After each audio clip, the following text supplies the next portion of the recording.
Who are we? Why are we here? Where are we going? 3 questions that have beset the human soul for forever. And they certainly beset us now. Who are we? Why are we here? Where are we going? And the work that has come through me and to me in this intimate space of my home and in this first language of painting has to do with the hieroglyph, the picture language of the human soul. And the picture language of the human soul asks the question, well, what is a soul? What is the soul? What do we mean by soul?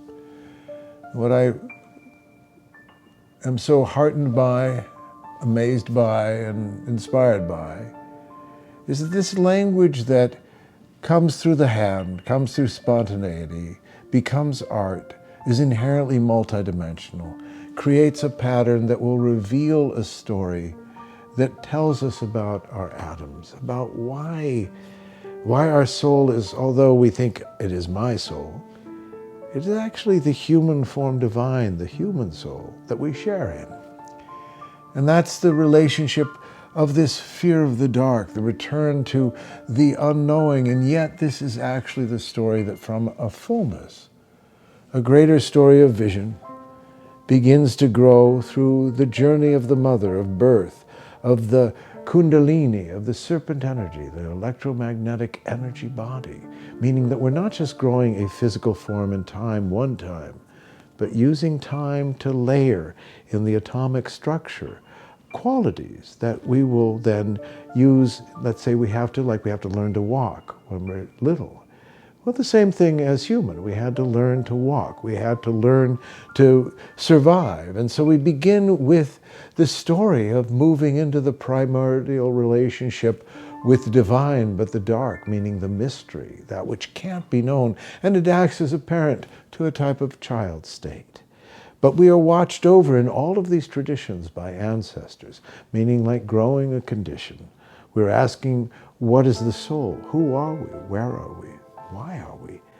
Within the context that in that time of being human was growing a direct connection with knowing and being.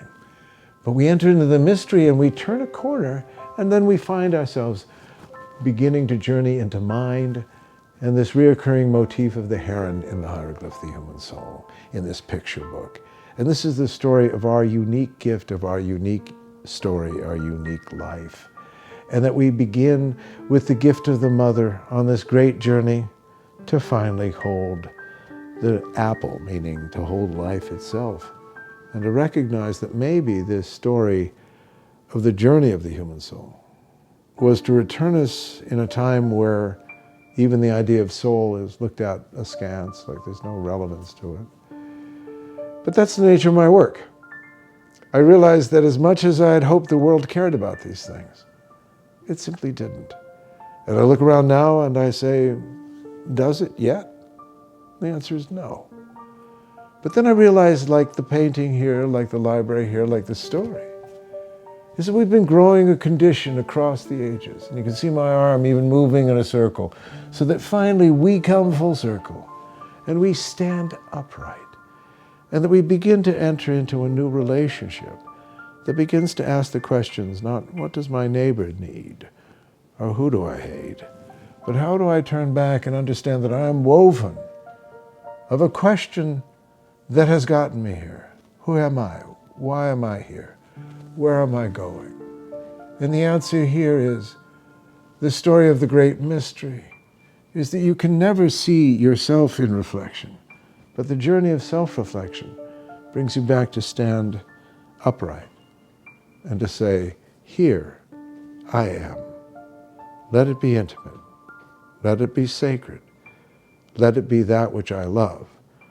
Because indeed the ancestors never escape their time or their condition, but they rise in us to hold us as the more beautiful story of who we might be if we slowed down from pursuing the world and found a way back to understanding that the soul needs us to attend it in the same way we attend all the things we love.